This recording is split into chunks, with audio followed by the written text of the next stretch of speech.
दोस्तों सब्सक्राइब करिए शुभंकर पाल YouTube channel को। लेटेस्ट वीडियो सबसे पहले देखने के लिए जरूर बेल आइकन को दबाइए। नमस्कार दोस्तों, मैं हूं शुभंकर पाल, कंसल्टेंट सिविल इंजीनियर। दोस्तों आज आप लोगों को मैं बताऊंगा किस तरह से आप एक कंस्ट्रक्शन कंपनी ओपन करके बहुत ही अच्छा खासा अर्निंग कर सकते हैं, चाहे आप किसी भी स्टेट में किसी भी कंट्री में बिलोंग करते हैं। दोस्तों कंस्ट्रक्शन इंडस्ट्री काफ़ी एक बड़ा इंडस्ट्री है जहां पर काफ़ी बिग वॉल्यूम का काम होता है और इसमें जो भी प्रोजेक्ट आते हैं काफ़ी अमाउंट का प्रोजेक्ट होता है। तो यहाँ से अगर हम लोग थोड़ा सा भी प्रॉफिट बुक करना सीख जाते हैं तो हम लोग कंस्ट्रक्शन इंडस्ट्री में बहुत ही अच्छा खासा अर्निंग कर सकते हैं। तो दोस्तों यहाँ पर जब मैं कंस्ट्रक्शन कंपनी का बात करने वाला हूं तो आप सोचेंगे यहाँ पर बहुत ज़्यादा पूंजी लगने वाला है, यहाँ पर काम करना काफ़ी डिफ़िकल्ट है, काफ़ी नॉलेज लेना पड़ेगा। तो ये सब चीज़ इस वीडियो में मैं आपको एक्सप्लेन करूँगा किस तरह से आप एक कंस्ट्रक्शन कंपनी इंडिया में बहुत ही इजीली ओपन कर सकते हैं, इसका लीगल प्रोसीड्योर क्या है, कितना टीम मेंबर आपको लगने वाला है, कितना इन्वेस्टमेंट लगने वाला है, किस तरह से आप काम को ले सकते हैं और इसको एग्जीक्यूट करने के लिए किस तरह का नॉलेज आपको लेना पड़ेगा और कौन कौन एक कंस्ट्रक्शन कंपनी ओपन करने के लिए एलिजिबल है। तो ये सारा का सारा चीज़ इस वीडियो में आप लोगों के साथ में शेयर करूंगा। तो ज़रूर इस वीडियो के साथ बने रहिए एंड तक और बिना स्किप किए इस वीडियो को देखते रहिए। और ख़ास करके अगर आप एक सिविल इंजीनियर हो तो आपके लिए तो ये वीडियो वरदान का स्वरूप होने वाला है, क्योंकि अभी सिविल इंजीनियर्स के लिए जॉब काफ़ी लिमिटेड हो चुका है और हर एक सिविल इंजीनियर चाह रहे हैं खुद का एक कंपनी ओपन करना। तो आपके लिए कंस्ट्रक्शन कंपनी ओपन करना काफ़ी फ़ायदेमंद हो सकता है। वो कैसे, वो भी मैं इस वीडियो में एक्सप्लेन करूँगा। तो चलिए दोस्तों इस वीडियो को स्टार्ट करते हैं बिना समय बर्बाद करके। तो सबसे पहले हम लोग बात करते हैं कंस्ट्रक्शन कंपनी में कंस्ट्रक्शन कंपनी ओपन करने के लिए कौन कौन एलिजिबल है। दोस्तों अगर आप इंडिया का एक नागरिक है, आपका एज कितना भी हो और आप किसी भी फील्ड से बिलोंग करते हैं, चाहे आप साइंस बैकग्राउंड से हो, कॉमर्स बैकग्राउंड से हो, आप इंजीनियर हो, किसी भी प्रोफेशन से आप बिलोंग करते हो, तो आप एक कंस्ट्रक्शन कंपनी बहुत ही ईजीली ओपन कर सकते हैं। मेरा बोलने का मतलब यही है, यहाँ पर एजुकेशनल क्वालिफिकेशन का कोई लिमिटेशन नहीं है, बट एजुकेशन क्वालिफिकेशन आपके लिए एक फ़ायदेमंद हो सकता है। वो कैसे, वो मैं वीडियो को जैसे आगे लेके जाऊंगा आपको समझ आ जाएगा। तो यहाँ पर अगर मैं बात करूँ एज लिमिट और एजुकेशनल क्वालिफिकेशन की, तो यहाँ पर आपको 18 वर्ष का उम्र से ज़्यादा होना चाहिए और यहाँ पर कोई एज लिमिटेशन नहीं है, ना कि एजुकेशनल क्वालिफिकेशन का लिमिटेशन है। तो किस तरह से हम लोग लीगली एक फर्म को रजिस्टर कर सकते हैं उसके बारे में बात करते हैं। दोस्तों आप कंस्ट्रक्शन कंपनी खोलने के लिए जो हम लोगों का फार्म रजिस्ट्रेशन का प्रोसेस है इंडिया में, उसको फॉलो करके आप किसी भी तरह का कंपनी ओपन कर सकते हैं। जैसे कि सोलोप्रेन्योरशिप, अगर आप बहुत ही बिगिनिंग लेवल पे शुरू करना चाहते हैं तो सोलोप्रेन्योरशिप में आप खोल सकते हैं।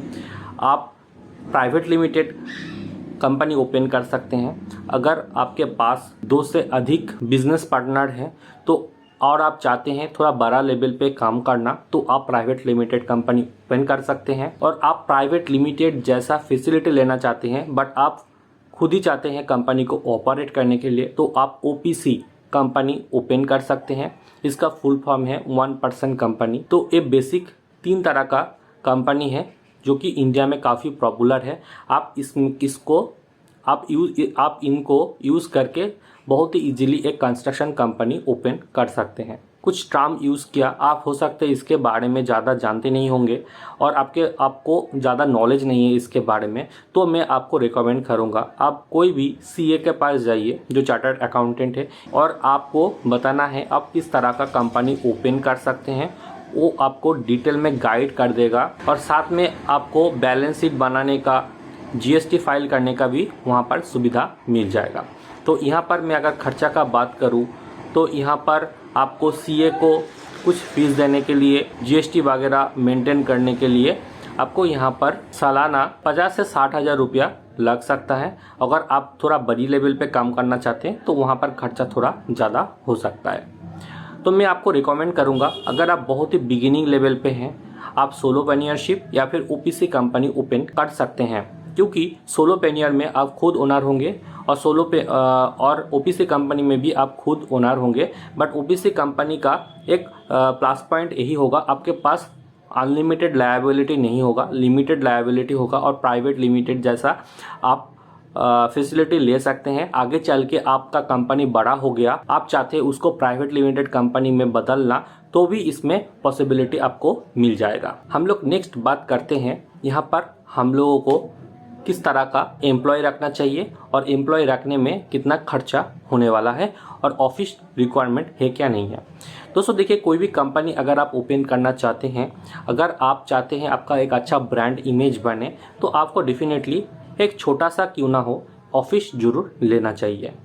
यहाँ पर आपको टीम मेंबर के मैं बात करूँ तो यहाँ पर आप शुरुआती लेवल पे कोई एक पर्सन को रख लेते हैं, जो कि आपका काम का डिटेल्स वगैरह रखना, प्रॉफिट लॉस को कैलकुलेट करना, ओवरऑल जो आपका प्रोजेक्ट है उसको थोड़ा बहुत मैनेज करने के लिए, और आपका जो क्लाइंट आने वाला है उनके साथ थोड़ा बातचीत करने के लिए आप एक पर्सन को रख सकते हैं। और रही बात जीएसटी वगैरह बैलेंस शीट बनाने का, तो आप जब सीए को हायर करेंगे आपका कंपनी को रजिस्टर करने के लिए, तो वहाँ से मैं पहले जैसे बताया कुछ अमाउंट दे के, जैसे कि 50 से 60 हज़ार सालाना दे के आपको एक सीए का कंसल्टेंसी जरूर मिल जाएगा। एक एम्प्लॉय को आप 10 से 15 हज़ार रुपया मंथली पे करना चाहते हैं, तो उसमें आपको जो कॉस्ट आएगा वो 15 हज़ार आया। आप जो ऑफिस ले रहे हैं वो डिपेंड करेगा आप किस लोकेशन पे ले रहे हैं, तो मैं बोलूँगा आपको उतना बड़ा ऑफिस बनाने का या फिर प्राइम लोकेशन पे ऑफिस बनाने का उतना इनिशियली लेवल पे ज़रूरत नहीं है। अब थोड़ा टियर 2 सिटी या फिर थोड़ा इंटीरियर जगह पे भी ऑफिस इनिशियल लेवल पे बना सकते हैं, तो मैं मान लेता हूँ 5000 रुपीज़ आपको रेंट के लिए लगने वाला है। तो वहाँ पर एम्प्लॉय के लिए गया 15 हज़ार और मंथली यहाँ पर आपका ऑफिस के 5000, तो 20,000 आपका यहाँ पर चला गया। और यहाँ पर आपका जो जीएसटी फाइल वगैरह बनाने के लिए, ये सब बनाने के लिए मैं मान लेता हूँ आपको महीना में 2 से 3 हज़ार रुपया एक्स्ट्रा लगने वाला है। तो यहाँ पर 22 से 23 हज़ार रुपया आपका इन्वेस्टमेंट हो गया। और यहाँ पर आपका ऑफिस को मेंटेन करने के लिए इलेक्ट्रिसिटी बिल वगैरह ये सब टोटल मिला के मैं इसको लमसम 25,000 मान लेता हूँ। तो 25,000 में आपका एक एम्प्लॉय आ गया, आपका सीए का कंसल्टेंसी मिल गया, और थर्ड आपको आपका ऑफिस का जो रेंट है वो भी यहाँ पर निकल गया। तो ये 3 चीज़ मिला के आपका मोटा मोटी एक कंपनी रन करने के लिए आप रेडी हो। अब जो बात आता है, इतना खर्चा तो हम लोग करेंगे बट इनकम ही नहीं आएगा, तो हम लोग कैसे इसको मैनेज कर पाएंगे। तो उसके लिए आपको मैं बताऊंगा किस तरह से आपको काम मिलेगा। तो दोस्तों देखिए दोस्तों, कंस्ट्रक्शन कंपनी चला के आप 2 तरह का काम ले सकते हैं, एक प्राइवेट वर्क और एक गवर्नमेंट प्रोजेक्ट। अगर आप गवर्नमेंट प्रोजेक्ट के साथ थोड़ा बहुत गवर्नमेंट प्रोजेक्ट के बारे में थोड़ा बहुत आप नॉलेज रखते हैं, तो मैं बोलूँगा आप गवर्नमेंट प्रोजेक्ट में जा सकते हैं। अदरवाइज मैं बोलूँगा आप प्राइवेट बिल्डिंग कर सकते हैं। खास करके जो इंडिविजुअल हाउस बिल्डर है, जो कि खुद का मकान बना रहे हैं, आप उनका बिल्डिंग कॉन्ट्रैक्ट पे ले सकते हैं। जैसे कि मान लीजिए मैं एक 2 मंजिला घर बना रहा हूँ, जहाँ पर मेरा 30 लाख रुपया खर्चा आने वाला है टोटल फिनिशिंग कंप्लीट करके। तो मैं क्या करूँगा, उसका एक प्रॉपर एस्टिमेशन बनाऊँगा, उसका प्लान बनाऊँगा, किस तरह का क्लाइंट का रिक्वायरमेंट है, डिटेल प्लान बनाऊँगा, एस्टिमेशन बना के मान लीजिए मैं देखता हूँ मेरा कॉस्ट 25 लाख आने वाला है, ठीक है। और इस काम को कंप्लीट करने के लिए मुझे 1 साल लगेगा, मैं मैक्सिमम पकड़ लेता हूँ 1 साल लगेगा, क्योंकि कभी कभी काम डिले भी हो जाता है, मौसम वेदर ख़राब रहता है या फिर कुछ क्लाइंट का भी पैसा का इशू आ जाता है। तो मैं मान के चलता हूँ एक प्रोजेक्ट टोटल कंप्लीट करने के लिए 1 साल लगने वाला है। तो 25 लाख खर्चा होगा। आप प्रॉपर एस्टिमेशन कर लिए, आप क्लाइंट को ऑफर दे सकते हैं 30 लाख में उसको कंप्लीट कर देंगे। तो बीच का जो 5 लाख का मार्जिन हुआ वो आप 1 साल का प्रॉफिट कमा लिए एक प्रोजेक्ट में। तो आप सोच सकते हैं यहाँ पर अगर साल में आप 2 प्रोजेक्ट भी करते हैं, मैं छोटा प्रोजेक्ट का ही बात कर रहा हूँ, 30 लाख का कंस्ट्रक्शन उतना बड़ा कंस्ट्रक्शन नहीं है, बहुत ही मिनिमल कॉस्ट का एक कंस्ट्रक्शन है। तो आप 10 लाख रुपीज़ ईयरली आप अर्न कर लिए, लगभग 1 लाख के बराबर। तो ये काम आएगा कैसे? फंडामेंटल तो आप समझ गए किस तरह से आपको काम करना है। तो आपको ये काम आएगा कैसे? तो जब आप ऑफिस बनाते हैं आपको थोड़ा मार्केटिंग भी आना चाहिए। आप मार्केटिंग के लिए ऑफलाइन ऑनलाइन दोनों तरह से आप कर सकते हैं। आप अपना एक कंपनी का विजिटिंग कार्ड बना सकते हैं। बना के आप अपना फ्रेंड सर्कल में उसको स्प्रेड कर सकते हैं। रिलेटिव सर्कल में आपको इनिशियल लेवल पे आप स्प्रेड कर सकते हैं, या फिर आप ऑफलाइन पे किसी पर्सन को हायर कर सकते हैं, या फिर आप खुद भी कर सकते हैं। किसी भी आप दुकान पे जाइए, आप जो LBS होते हैं, प्राइवेट प्लानर होता है, उनके पास काफ़ी लीड रहते हैं कौन सा घर बनने वाला है। आप डायरेक्टली उन ओनर के पास चले जाइए, उनके साथ टाई अप करके फिर उनसे बात कर सकते हैं। आप ऑनलाइन पे फेसबुक ऐड रन कर सकते हैं, गूगल ऐड रन कर सकते हैं। तो काफ़ी तरह का मार्केटिंग होता है। तो इसके लिए बहुत बड़ा वीडियो बन सकता है मार्केटिंग के लिए, बट इतना कुछ मैं इस वीडियो में इंक्लूड नहीं कर पाऊँगा। मैं आपको बेसिक आइडिया दे दिया। जिनके पास लीड रहने वाला है, खास करके जो LBS है, प्राइवेट प्लानर है, जो बिल्डिंग का प्लान बनाते हैं, क्योंकि उनके पास सबसे पहले कस्टमर आते हैं बिल्डिंग बनाने के पहले, और वहाँ पर आप उनको टाई अप कर लिए, जो प्राइवेट प्लानर है, LBS है, उनको टाई अप कर लिए, वो आपको लीड दे देगा इस घर में, इस ओनर ने घर बनाने वाला है नेक्स्ट 1 या फिर 2 मंथ के अंदर अंदर। तो आप उनके पास जाइए, उनके साथ आप डिस्कस कीजिए क्या आप प्रोवाइड करने वाले हैं, क्या क्या सर्विस प्रोवाइड करने वाले हैं, आप किस टाइप का मटेरियल आप प्रोवाइड करने वाले हैं, आप लेबर प्रोवाइड करेंगे या फिर सिर्फ मटेरियल प्रोवाइड करेंगे। टोटल चीज़ आप उनसे डिस्कस करके आप उस काम को कॉन्ट्रैक्ट पे ले सकते हैं। तो मैं यहाँ पर आपको बोलूँगा, आप अगर टोटल प्रोजेक्ट को लेते हैं, labour, material, total electricity, water line, sanitation, total मिला के अगर आप काम लेते हैं तो आपको प्रॉफिट बनाने में काफ़ी ईजी महसूस होगा, क्योंकि आपका जो ये बजट है वो काफ़ी बढ़ जाएगा। तो आप इजीली वहाँ पर 5 से 10% प्रॉफिट बहुत इजीली आप एक कंस्ट्रक्शन से। नेक्स्ट बात करते हैं, ये तो हम समझ गए किस तरह से काम लेना है, कैसे ऑफिस बनाना है, कैसे कंपनी को रजिस्टर करना है। तो इतना जो आप 30 लाख का प्रोजेक्ट बताया, तो उसको कंप्लीट करने के लिए हम लोगों को कितना पैसा लगाना पड़ेगा? तो ये भी एक बहुत इंटरेस्टिंग सवाल है। इसको हम लोग डिटेल में एक्सप्लेन करेंगे स्टेप बाय स्टेप, क्योंकि मेन वीडियो का मेन पार्ट यही पर है। क्योंकि जब बजटिंग का टाइम आता है, फाइनेंशियल प्लानिंग का टाइम आता है, तब हम लोगों को ये कंसिडर करना होता है। तो उसके पहले एक चीज़ मैं और बोल देता हूँ, अगर आप मान लीजिए सरकारी काम लेना चाहते हैं, तो मैं प्राइवेट एक बता दिया, उसके और कोई भी सरकारी प्रोजेक्ट के लिए बहुत सारा मेरा व्यूअर से बोला भी है सरकारी प्रोजेक्ट कैसे लेना है। तो सरकारी प्रोजेक्ट लेने के लिए आपका जो कंपनी रजिस्टर हो गया, उससे आपका काफ़ी काम बन जाएगा। नेक्स्ट, जो ऑनलाइन टेंडरिंग होता है, वहाँ पर जाके आपको जो टेंडर आने वाला है वहाँ पर आपको अप्लाई करना होगा। टेंडरिंग के लिए अगर आपको नहीं पता है तो आप कमेंट करके लिखिए, तो मैं टेंडरिंग के ऊपर एक डिटेल वीडियो ला दूंगा। तो वहाँ पर जाके आप इस इनिशियल लेवल पे छोटा छोटा प्रोजेक्ट जो है, जैसे कि ड्रेनेज का काम हो गया, कोई रिनोवेशन का काम हो गया, ठीक है, कुछ कहीं पर जगह पे पेंटिंग का काम होता है, कभी कभी जगह पे। तो छोटा छोटा जो काम है जहाँ पर क्रेडेंशियल काम लगने वाला है, वो प्रोजेक्ट में आप अप्लाई कीजिए। तो आपको जहाँ पर आप इजीली उस प्रोजेक्ट को कंप्लीट कर सकते हैं कम पूंजी लगा के। और सरकारी प्रोजेक्ट में एक माइनस पॉइंट यही होता है, आपका पैसा जो है ना वो अटक जाता है। मतलब कि जब कंप्लीट करने के बाद आपको कुछ साल बाद जब फंड अवेलेबल होता है, या फिर मान लीजिए आप ऐसा प्रोजेक्ट में काम कर लिए जहाँ पर फंड अवेलेबल नहीं है, तो वहाँ पर आपका पैसा अटक सकता है। तो इसको ध्यान रख के आप काम कीजिएगा। अगर आप थोड़ा लिंक बना सकते हैं सरकारी जो इंजीनियर है जहाँ पर आपको काम मिलने वाला है, उनके साथ अगर थोड़ा सा टाई अप आप कर सकते हैं, किस फंड में पैसा अवेलेबल है वो पता करके ही आप उस काम को लीजिए। अदरवाइज़ आपका पैसा लॉन्ग टर्म में फंस सकता है। तो इसीलिए मैं इनिशियल लेवल पे सरकारी प्रोजेक्ट लेने में मना करता हूँ। आप थोड़ा प्राइवेट प्रोजेक्ट लीजिए, क्योंकि वहाँ पर उतना पैसा का इशू नहीं होता है। आप वहाँ पर पैसा आपको रोटेटिंग में मिलता है। तो कैसे मिलेगा वो भी मैं आपको यहाँ पर डिस्कस करूँगा। तो जैसे कि मैं पहले बता 30 लाख का मान लीजिए एक प्रोजेक्ट है, तो वहाँ पर आप किस तरह से पैसा को रोटेट करके आपका खुद का पूंजी कम लगा के आप उस काम को कंप्लीट कर सकते हैं। तो जैसे देखिए, जब आपको काम मिल गया, आप तो एक टोटल एग्रीमेंट बनाएंगे जो गवर्नमेंट का स्टैम्प पेपर है। तो वहाँ पर एक टोटल आपका कितना अमाउंट है, ठीक है, कितना अमाउंट पे आप प्रोजेक्ट को ले रहे हैं, क्या क्या आप करने वाले हैं, टोटल डिटेल्स लिख के, ठीक है, उस पर आपका सिग्नेचर रहेगा, आपका कंपनी का स्टैंप रहेगा, आपका सिग्नेचर रहेगा, ओनर का स्टैम्प सिग्नेचर रहेगा, वो करके आप काम कीजिए। क्योंकि वर्बली कुछ काम करने में मैं मना करता हूँ। जब कोई लीगली हम लोग काम करते हैं तो उसमें अगर मान लीजिए कोई प्रॉब्लम भी आया तो आप उस एग्रीमेंट को दिखा के बाद में पैसा भी वसूल सकते हैं, ठीक है। तो हर चीज़ ध्यान रख के हम लोगों को काम करना होता है। तो वहाँ पर आप क्या कीजिए, थोड़ा एडवांस आप क्लाइंट से ले लीजिए। तो जितना आप एडवांस ले लिया, पहले आप मटेरियल जहाँ से परचेस करने वाले हैं, लेबर जहाँ से परचेस करने वाले हैं, लेबर जहाँ से लेने वाले हैं, आप उनसे कॉन्ट्रैक्ट कीजिए। जो मटेरियल प्रोवाइड करने वाले, खास करके हार्डवेयर का दुकान जो होता है, शॉप जो होता है, आप वहाँ पर जाके बात कीजिए। जो आप मान लीजिए 50,000 आप पेमेंट किया, मैं एग्जांपल के तौर पे बता रहा हूँ, 50,000 आप पेमेंट किया, आपको 1 लाख का सामान मिल गया।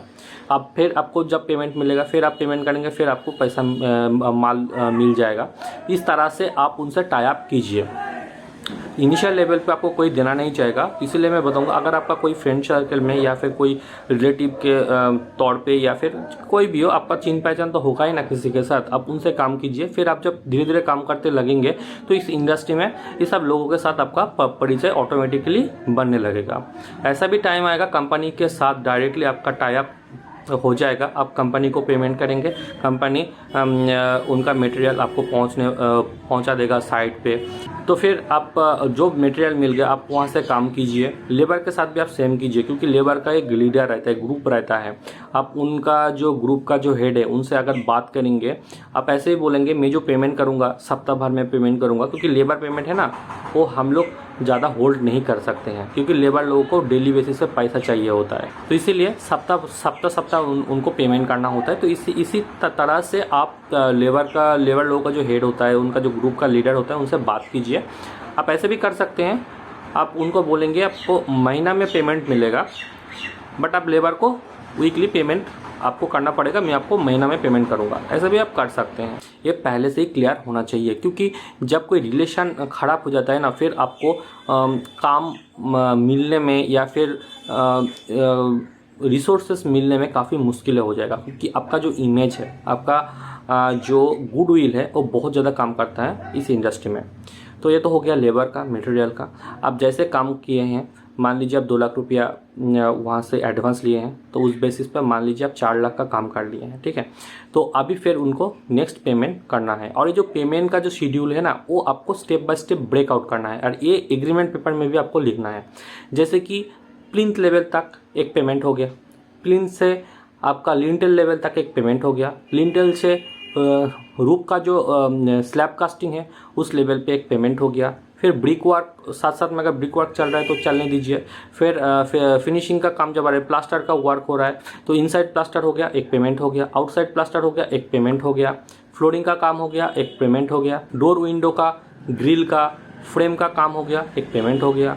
तो इस तरह से आपको स्टेप बाय स्टेप इसको ब्रेकआउट करना है और पेमेंट स्टेप आउट करके लेते जाना है। ओके, तो इससे क्या होगा, क्लाइंट के ऊपर भी उतना बर्डन नहीं पड़ेगा, आपका पैसा भी कम लगने वाला है, आपको इन्वेस्टमेंट में उतना ज़्यादा नहीं करना पड़ेगा। और मान लीजिए बीच में ऐसा कुछ प्रॉब्लम आया, क्लाइंट बोला कि आपसे मैं कम नहीं करवाऊंगा, मैं दूसरे से कम करवाऊंगा या फिर मैं खुद करूंगा, ऐसा भी आ सकता है, ऐसा नहीं है जो नहीं आ सकता है। तो क्या हुआ, मान लीजिए आप लिंटल लेवल तक काम करके आपको छोड़ दिया है, बट आपके पास तो लिंटल लेवल तक पैसा आ गया ना, उसमें भी तो आप 5 to 10% प्रॉफिट कमा लिए।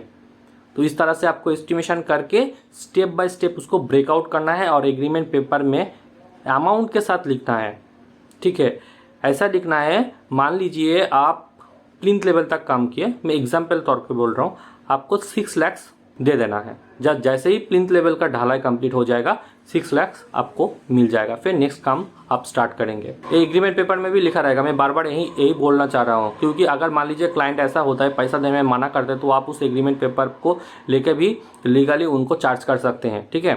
फिर मान लीजिए लिंटल लेवल पर का काम हो गया, तो नेक्स्ट 3 लाख रुपीज़ पेमेंट हो गया, ठीक है। तो आपके पास 9 लाख रुपया आ गया। तो इस लेवल पे अगर क्लाइंट आपको छोड़ भी देता है, ठीक है, फिर भी 9 लाख में मान लीजिए आपको 1 लाख रुपया भी, मैं कम से कम बता रहा हूँ, 1 लाख या 50,000 भी आपको प्रॉफिट हो गया, तो वहाँ पर भी आप प्रॉफिट कमा लिए, टोटल काम ना करके भी, ठीक है। तो यही चीज़ मैं आपको हमेशा बोलना चाहूँगा, और यहाँ पर ये भी चीज़ आपको बोलूँगा, मान लीजिए आपको काम नहीं आ रहा है, ऐसा भी हो सकता है आपको शुरुआत लेवल पे काम नहीं मिल रहा है। तो आपको ऐसा क्लाइंट, आप सोच रहे हैं मैं इतना कुछ किया मुझे काम नहीं मिल रहा है, चलो एक क्लाइंट मिला, बट आप उनका बारे में थोड़ा छानबीन भी कीजिए, वो किस तरह का आदमी है, वो पेमेंट वगैरह कैसे करते हैं, मतलब कि थोड़ा सा उनके बारे में डिटेल्स लीजिए। आपको लगा ये क्लाइंट उतना अच्छा नहीं है, इसमें मेरा पैसा फंसने का खतरा है, तो आप काम को मत लीजिए।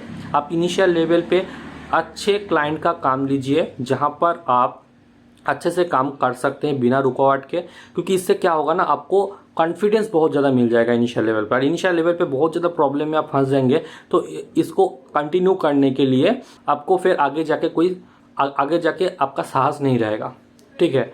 तो इसलिए मैं बोल रहा हूँ शुरुआत लेवल पे काम कीजिए, साल में एक ही काम कीजिए, ठीक है, बट जो कीजिए फ्रेश काम कीजिए, जो अच्छा क्लाइंट हो, जिनका पेमेंट अच्छा हो, अच्छा प्रोजेक्ट हो, ऐसा करके ही आप काम कीजिए। ओके, तो ये तो चला गया, मैं डिटेल में आपको डीपली बता रहा हूँ दोस्तों, क्योंकि मैं एक्सपीरियंस से आपको ये बता रहा हूँ, किसी थ्योरिटी में या फिर किसी बुक में आपको इस तरह से नहीं मिलेगा, ठीक है, क्योंकि ये सब चीज़ मैं इनिशियल लेवल पे देख चुका हूँ, देख के ही आपको बता रहा हूँ। तो आपको काम कैसे लेना है, काम को कैसे कंप्लीट करना है, पेमेंट कैसे लेना है, लीगल डॉक्यूमेंटेशन आपको क्या क्या मेंटेन करना होगा, वो भी सब कुछ मैं यहाँ पर बता दिया। अभी एक चीज़ मैं और यहाँ पर इंक्लूड करना चाहूँगा, आप DPR मेंटेन कीजिए, डेली प्रोग्रेस रिपोर्ट। जैसे कि आप काम को डिवाइड किए है ना, प्लिंथ लेवल तक, लिंटल लेवल तक, स्लैब लेवल तक, बिग वर्क, ऐसा करके जो काम को डिवाइड, तो पर डे क्या क्या प्रोग्रेस हो रहा है और कितना पेमेंट आपका जा रहा है, उसका टोटल डिटेल्स आप एक्सेल शीट में बना के रखिए। क्योंकि इससे क्या होगा, आपका प्लानिंग सही रहेगा, आप कितना इन्वेस्ट कर रहे हैं, कितना आप परचेजिंग कर रहे हैं हर दिन, कितना पैसा आपका जा रहा है, ये टोटल चीज़ आपका क्लियर वहाँ पर मेंशन रहेगा। क्योंकि क्या है, कंस्ट्रक्शन में बहुत ज़्यादा आइटम है, आप काम करेंगे इधर उधर, पैसा इतना जाएगा जब काम चलेगा। आप अगर सही से उसको मेंटेन नहीं करेंगे DPR में, तो आप प्रॉफिट कितना हुआ आपका या फिर लॉस हुआ वो भी पता ना आपका मुश्किल हो जाएगा, ठीक है, वो भी पता लगाना मुश्किल हो जाएगा। इसीलिए मैं बोल रहा हूँ हर एक दिन का आप DPR मेंटेन कीजिए, क्या काम हुआ, कितना पैसा आया, कितना पैसा गया, ठीक है, इसका मेंटेन कीजिए। उसके बाद जब कोई क्लाइंट को आप कोई प्रोजेक्ट कंप्लीटली डिलीवर कर देते हैं, उनसे एक फीडबैक भी ले लीजिए विथ सिग्नेचर के साथ। क्या इसको क्यों करना है, क्योंकि आप जब को नेक्स्ट क्लाइंट मिलेगा ना, उनको आप दिखा सकते हैं, देखिए मुझे एक क्लाइंट मिला, एक काम को मैं इतना अच्छा से किया और क्लाइंट मुझे इतना, रेटिंग भी आप वहाँ पर दे सकते हैं, ठीक है। मैं मैनुअली एक पूरा पेपर लिख लीजिए, रेटिंग कितना आपको दिया, ठीक है। उसके बाद उनको क्या फीडबैक मिला, उनका फ़ोन नंबर, एड्रेस वगैरह करके भी आप वहाँ पर दे सकते हैं। तो मान लीजिए कोई क्लाइंट अगर वेरीफाई करना चाहेगा, उनके साथ बात करके कैसे काम करते हैं वो भी वहाँ से आपको मिल जाएगा। तो नेक्स्ट काम मिलने के लिए भी आपको ये हेल्प करेगा, आपका एक गुडविल बनता जाएगा जितना दिन आप काम करेंगे, ठीक है। तो इसीलिए मैं बोल रहा हूँ इसको ज़रूर मेंटेन कीजिए। नेक्स्ट बात करते हैं, आपको क्या क्या स्किल रिक्वायरमेंट होगा इस बिज़नेस को रन करने के लिए। दोस्तों देखिए, विदाउट स्किल हम कोई भी काम नहीं कर सकते, खास करके कंस्ट्रक्शन में इतना आइटम है, इतना कुछ नॉलेज चाहिए होता है। अगर दूसरे बैकग्राउंड से हैं, आप एक सिविल इंजीनियर नहीं है या फिर कंस्ट्रक्शन रिलेटेड कोई काम आप कभी भी लाइफ में नहीं किए हैं, तो मैं आपको बताऊंगा, आपको इसके रिलेटेड कुछ बेसिक सा नॉलेज लेना चाहिए। और इसमें बेसिक नॉलेज लेने से ही आप इसमें अच्छा से काम कर सकते हैं। जैसे कि मटेरियल के बारे में आपको नॉलेज रहना चाहिए, बिल्डिंग प्लानिंग एस्टिमेशन, इसके बारे में आपको बहुत अच्छा नॉलेज होना चाहिए। और जो सिविल इंजीनियर्स नहीं हैं उनको मैं बताऊंगा आप इसके बारे में डिटेल नॉलेज लीजिए। और अगर आप चाहते हैं मैं आपको सिखाऊं ये सब कैसे करना है, तो मेरा एक ऑनलाइन कोर्स भी आपको लिए मैं लॉन्च किया हूं। तो आपको जो स्क्रीन पे व्हाट्सअप नंबर दिख रहा है वहां पर आपको मैसेज करना है, मैं आपको कोर्स का डिटेल्स बता दूंगा। आप ऑनलाइन पे इस कोर्स को बहुत ही इजीली सीख सकते हैं, जहाँ पर मैं प्रैक्टिकली आप लोगों को बिल्डिंग प्लानिंग एस्टिमेशन किस तरह से बनाया जाता है पूरा डिटेल में बताया हूँ। और जो सिविल इंजीनियर्स है, जो लोग इस फील्ड में काम करना चाहते हैं, मुझे उम्मीद है उनको बिल्डिंग प्लानिंग एस्टिमेशन आता होगा। अगर सही से नहीं आता है तो आप इस लाइन पे मत घुसिए, क्योंकि अगर आपको नहीं पता होगा कितना खर्चा वगैरह होने वाला है डिटेल में, तो आप इसमें लॉस करने वाले हैं आगे चल के।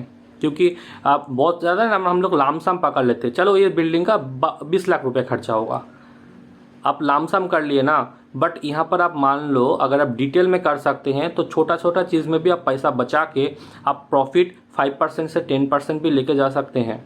ऐसा मैं बहुत जगह पे देखा हूँ। लामसम में कुछ नहीं होता है। लामसम में कोई भी एक मतलब कि आप मिस्त्री को भी बताएंगे ना, मिस्त्री भी छोड़ो, कोई भी एक इंसान को, ठीक है, उतना पढ़ा लिखा नहीं है फिर भी बताओगे एक घर बनाने में कितना खर्चा होगा, वो खुद का ओपिनियन दे देगा, बट उसके पीछे कोई मैथ नहीं है, कोई कैलकुलेशन नहीं है।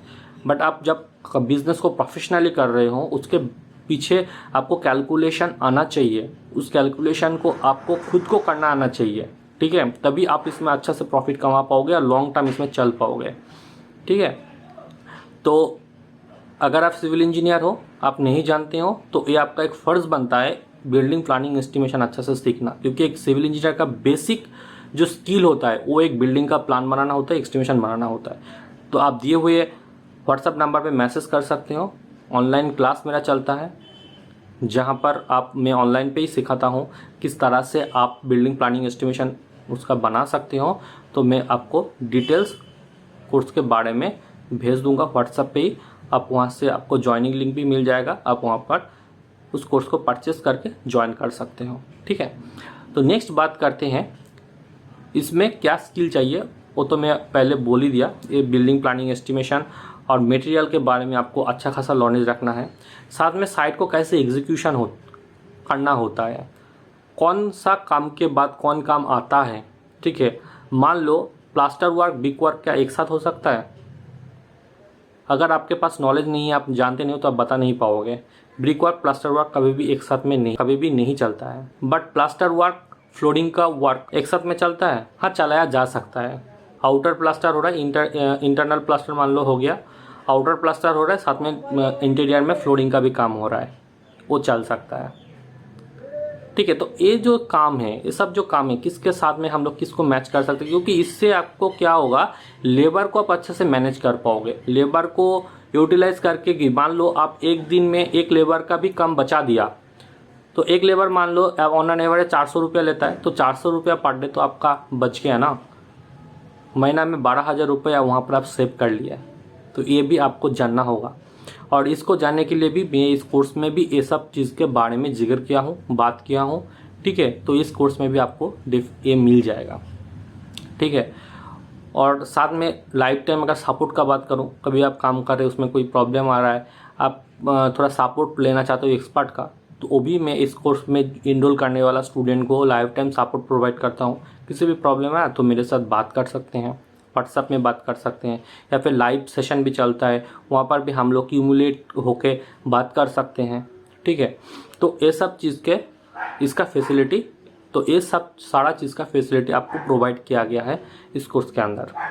तो उसके लिए आपको दिए हुए व्हाट्सएप नंबर पे मैसेज करना है। तो ये चला गया आपका स्किल का, ठीक है। मान लो आप किसी साइट में काम किए हो, सिविल इंजीनियर हो, कि साइट में कुछ दिन काम किए हो, तो उसके लिए आपका नॉलेज थोड़ा बहुत इनिशियल लेवल का नॉलेज जो है वो आपको मिल चुका है, तो वो आपके लिए काफ़ी फ़ायदेमंद होगा। और जिनको एकदम भी नॉलेज नहीं है उसको जाना चाहिए, जहाँ पर कुछ बिल्डिंग का काम हो रहा है वहाँ पर ऑब्जर्व करना चाहिए। मैं ऐसा नहीं बोल रहा हूँ आपको कोई बड़ा प्रोजेक्ट में जाना है, मान लो आपका घर का बगल में या फिर कोई रिलेटिव में एक घर बन रहा है, तो आप क्या करो, हर दिन थोड़ा बहुत जाओ वहाँ पर, जाके देखो क्या क्या काम हो रहा है, मिस्त्री लोग के साथ थोड़ा बात करो, किसके बाद क्या काम हो रहा है, किसमें कितना सरिया लग रहा है, ठीक है, कितना सीमेंट का कंज्यूम हो रहा है, कितना गिट्टी का कंज्यूम हो रहा है, कितना सैंड का कंज्यूम हो रहा है, मटेरियल के बारे में आपको पता चलेगा, ठीक है। ये सब थोड़ा देखो, देखने में आपको थोड़ा नॉलेज बन जाएगा। फिर आपका कंपनी का स्टार्ट करने का प्रोसीड्यूर, ये सब में जो बताया वो धीरे धीरे स्टार्ट करो, पहले नॉलेज गेन करो। इसी काम को करने के लिए सबसे पहले जो चाहिए वो है नॉलेज। नॉलेज को आप गेन करोगे, फिर आप धीरे धीरे उसमें स्टेप आउट करके आगे जा सकते हो। तो ये चला गया नॉलेज, सब कुछ बारे में मैं बात कर दिया। अभी कुछ बचा क्या? अभी एक चीज़ बचा है, वो है क्या क्या चीज़ आपको ध्यान रखना पड़ेगा जिससे आपका लॉस ना हो इस बिज़नेस में। क्योंकि हम लोग बिज़नेस करने आ रहे हैं प्रॉफिट कमाने के लिए, लॉस नहीं करने के लिए, प्रॉफिट कमाने के लिए। अगर उसमें लॉस हो जाएगा तो बिज़नेस करके क्या फ़ायदा, उससे बेटर है जॉब ही कर ले, उसमें एटलीस्ट लॉस होने का तो डर नहीं रहेगा। और ज़्यादा से ज़्यादा लोग बिज़नेस में फेल इसलिए होता है क्योंकि तो सबसे पहले मैं जो बात करूँगा वो है नॉलेज गेन। आप नॉलेज लो, नॉलेज लेने के बाद ही इस काम को स्टार्ट करो। सेकंड, आपको लीगल प्रोसीड्योर मेंटेन करना है। जैसे एक कंपनी फॉर्म करके ही आपको काम स्टार्ट करना है। उससे अगर 1 साल ज़्यादा लग रहा है तो लगने दो, क्योंकि जब हम लोग एक लॉन्ग टर्म विजन लेके चलते हैं तब लीगल प्रोसीड्योर अगर हम लोग मेंटेन नहीं करके काम करते हैं ना, तो आगे चल के बहुत सारा प्रॉब्लम हो जाता है। एक प्रॉपर बैंक अकाउंट होना चाहिए आपका कंपनी का नाम पे, जहाँ पर आप पैसा लेन देन कर सकते हो। फोर्थ क्या है, जब आप काम कर रहे हो तब आपको एक अच्छा सा तब आपको डिटेल में एक डीपीआर मेंटेन करना है। हर दिन कितना खर्चा हो रहा है, कितना पैसा आ रहा है, उसका एक डिटेल हिसाब रहे। फिफ्थ, अच्छा प्लानिंग करके चलो। मान लो आप काम कर रहे हो, मैं जैसे बोला कौन सा काम किस टाइम पे होना चाहिए, कौन सा काम में कितना लेबर लगना चाहिए, ये सब चीज़ के बारे में आपको थोड़ा बहुत नॉलेज रखना पड़ेगा, जानना पड़ेगा। और आप काम पे थोड़ा टाइम दो। मान लो आप शुरुआत लेवल पे काम कर रहे हो तो आप साइट में ही पड़े रहो, ठीक है, 7-8 घंटा आप साइट में ही पड़े रहो। जब खाना खाने का टाइम घर में आओ या फिर खाना लेके चले जाओ, आप उनके साथ ही रहो। तो क्या होगा, ओनर रहेगा ना, तो उनके सामने लेबर लोग भी सही से काम करेगा, तो साथ में आप देख के सीखोगे भी कहाँ पर गलती हो रहा है, या फिर आपका जो साइट का क्वालिटी है वो भी सही से मेंटेन होगा, ठीक है। फिफ्थ, अगर हो सके कोई एक्सपर्ट इंजीनियर को आप हायर कर लो साइट को सुपरविजन करने के लिए, क्योंकि बहुत सारा ऐसा चीज़ होता है, अगर आप इनिशियल लेवल पे काम कर रहे हो, आपके उतना नॉलेज नहीं है, तो आपको उतना पता नहीं होगा कहाँ पर मटेरियल कितना लगने वाला है, किस प्रोपोर्शन में लगने वाला है। उसको बेटर करने के लिए हम लोग क्या कर सकते हैं, तो एक एक्सपर्ट ही आपको सहायता करेगा उसको बताने के लिए। तो डेफिनेटली आप एक अच्छा सिविल इंजीनियर को आप हायर करो साइट सुपरविजन के लिए। सिक्स्थ, आप क्लाइंट से पेमेंट टाइम टू टाइम मांग लो। ऐसा होता है ना दोस्तों, हम लोगों का जो ह्यूमन साइकोलॉजी होता है, हम लोग पैसा देने में ना हिचकी जाता है, ठीक है। तो इसीलिए अगर आप पैसा नहीं मांगोगे तो क्लाइंट भी देखना पैसा देने में उतना इंटरेस्ट नहीं दिखाएगा। तो जैसे आपका एग्रीमेंट में लिखा हुआ है आप कितना टाइम पे क्या क्या पैसा लेने वाले हो, उसके लिए पहले से ही उनको बोलना शुरू कर दो। मान लो आपका प्लिंथ लेवल का ढलाई 1 सप्ताह बाद हो रहा है, ठीक है, तो 1 सप्ताह से पहले ही आप उन क्लाइंट को बोलना शुरू कर दो, सर आपका जो ढलाई होगा वो 1 सप्ताह बाद होगा, आप नेक्स्ट पेमेंट जो करेंगे वो आप रेडी रखिए, मैं ढलाई के बाद ही वो पेमेंट ले लूँगा। ऐसा बार बार मत बोलो, बट थोड़ा उनका दिमाग में घुसा दो, ठीक है। जैसे उनका पैसा अरेंज करने भी सुविधा मिले, साथ में उनका दिमाग में भी ये रहे मुझे पेमेंट करना 1 सप्ताह बाद, ठीक है। अगर पैसा नहीं आएगा तो आप काम नहीं कर सकते हैं दोस्तों। तो इसीलिए पेमेंट मांगना एक बहुत ही इम्पॉर्टेंट चीज़ होता है। आपको कंटिन्यू नॉलेज गेन करना होगा, मार्केटिंग का नॉलेज, सेल्स का नॉलेज, फाइनेंशियल का नॉलेज, आपका कोर का जो नॉलेज, कंस्ट्रक्शन में काम जो कर रहे हो वो जो कोर नॉलेज है कंस्ट्रक्शन का उसका नॉलेज, ठीक है। एम्प्लॉय को कैसे मैनेज करेंगे उसका नॉलेज, ठीक है। एक कंपनी को अच्छा लेवल पे कैसे लेके जाएंगे उसके लिए क्या क्या स्टेप आपको फॉलो करना है उसका नॉलेज, ये सब टोटल चीज़ आप सीखते जाओ, धीरे धीरे सीखते जाओ। जितना आप सीखोगे उतना जानोगे, उतना आपका जो लॉस है उसको आप रिड्यूस कर सकोगे, एक्सपेंड कर सकोगे, और एक लॉन्ग टर्म में बहुत बड़ी कंपनी आप स्टेबल कर सकते हो। और सबसे लास्ट एक टिप्स मैं और बताना चाहूँगा, जो प्रो टिप्स है वो है आपका इंटरेस्ट। आप प्रॉफिट देख के कंस्ट्रक्शन फील्ड में मत घुसो, क्योंकि कंस्ट्रक्शन इंडस्ट्री थोड़ा हेवी इंडस्ट्री है, यहाँ पर मेहनत थोड़ा करना होता है, फिजिकल मेहनत भी करना होता है, मेंटल मेहनत भी करना होता है, ठीक है। तो अगर आप इस तरह का आदमी हो जो मेंटल प्रेशर ज़्यादा सहन नहीं कर सकते हैं, या फिर आप थोड़ा इंट्रोवर्ट टाइप का हो, आप ज़्यादा लोगों के साथ बात नहीं करना पसंद करते हैं, थोड़ा रफ लाइफस्टाइल जैसे कि धूप में रहना, ठीक है, या फिर बहुत दूर तक सफ़र करना, धूल मिट्टी में रहना, ये सब पसंद नहीं करते हो, ठीक है, तो आप प्रॉफिट देख के कभी भी कंस्ट्रक्शन फील्ड में मत जाओ, क्योंकि यहाँ पर आप ज़्यादा दिन स्टेबल नहीं कर पाओगे, ठीक है।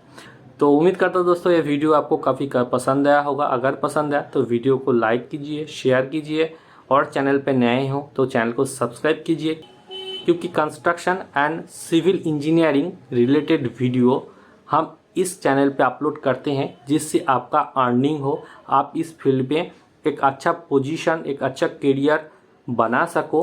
अगर आप इस चैनल को लाइक करते हैं, सब्सक्राइब करते हैं और कमेंट भी करते हैं तो मेरा मोटिवेशन बना रहेगा और भी अच्छा अच्छा वीडियो लाने का। तो आज के लिए बस इतना ही, मिलते अगला एक नया इंटरेस्टिंग वीडियो के साथ। Thank you so much, have a nice day.